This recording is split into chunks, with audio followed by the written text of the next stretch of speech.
Alors cette semaine, je vous parle des leviers dont dispose un pays, un gouvernement, pour sortir des crises, et même des crises qui paraissent les plus profondes et les plus irréversibles. Il y a 4 ans, les États-Unis, très précisément en janvier 2009, détruisaient 20 000 emplois par jour. C'était janvier 2009, 600 000 emplois détruits en un mois. Une économie en récession, le moral au plus bas et une image dans le monde dramatiquement négative et atteinte. En 4 petites années, qu'est-ce qui se passe? Vous avez aujourd'hui les États-Unis qui sont en croissance, entre 2 et 3% de croissance du PIB. Ce sera probablement plus dès 2013. Vous avez une économie qui crée 5 500 emplois par jour.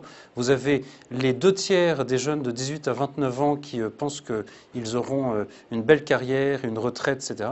Comment est-ce qu'ils ont fait? C'est très simple en fait. On fait face à la crise. Le gouvernement Obama arrive et parmi les écueils qu'il a eu à gérer, il y a eu Chrysler et General Motors. Chrysler et General Motors, c'était des entreprises en quasi-faillite.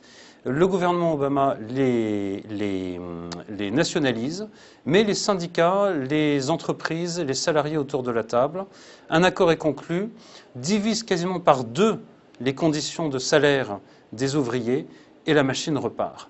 La machine repart de façon spectaculaire. Aujourd'hui, Chrysler, General Motors, à l'image des États-Unis, sont repartis en termes de croissance et d'emploi.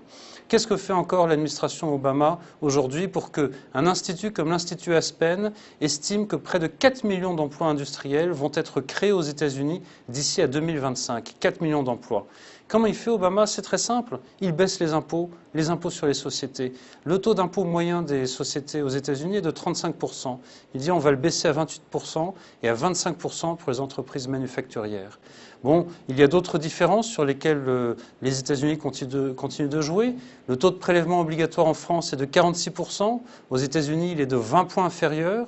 Tout n'est pas rose en Amérique, je le sais, j'y ai vécu plusieurs années, mais simplement, il y a cette capacité de rebond qui n'est pas uniquement de l'optimisme béat, mais des choix politiques tout simples, très concrets et auxquels on se tient. Le choix principal que fait l'Amérique, que n'a pas encore fait la France de François Hollande, c'est le contrat de génération. C'est de travailler aujourd'hui, peut-être travailler aujourd'hui plus dur et plus pour gagner autant ou légèrement un peu moins, mais pour préserver et même construire un avenir meilleur pour les générations qui viennent. Voilà, alors on va rappeler au président, au candidat Hollande, sa belle promesse d'un contrat de génération qui vaut plus que cette espèce de gadget bricolé sur un coin de table par quelques parlementaires en fin de séance, gadget qui est déjà mort-né, que les entreprises n'utilisent pas. Le contrat de génération, c'est bien plus que cela. Pour le mettre en place, pour aider le pays et l'économie à repartir, j'ai une proposition qui paraît un peu triviale, mais qui est assez sérieuse. On a vu que lors de l'été 2012, le gouvernement et le président se sont ennuyés. Les vacances étaient longues, difficiles, pénibles, à Brégançon notamment. Et on a vu que ces vacances, finalement, n'ont pas porté beaucoup de fruits compte tenu de la politique qui a été menée depuis. Alors, puisqu'il y a une consigne présidentielle qui a été donnée de ne pas prendre trop de vacances à l'été 2013, je vais faire une proposition pour les membres de l'exécutif français, c'est de faire un summer camp à Washington, D.C. Un camp d'été, un stage d'été auprès de l'administration Obama, dont on rappelle que c'est une administration de gauche, c'est un gouvernement social-démocrate, mais qui, lui, sait se battre, faire face aux difficultés profondes que traverse son pays pour, in fine, créer 5 500 emplois nets chaque jour, c'est-à-dire 230 emplois de l'heure. C'est tout le mal que l'on peut souhaiter à notre pays demain. Voilà, donc bon summer camp à Washington, D.C. pour le gouvernement français.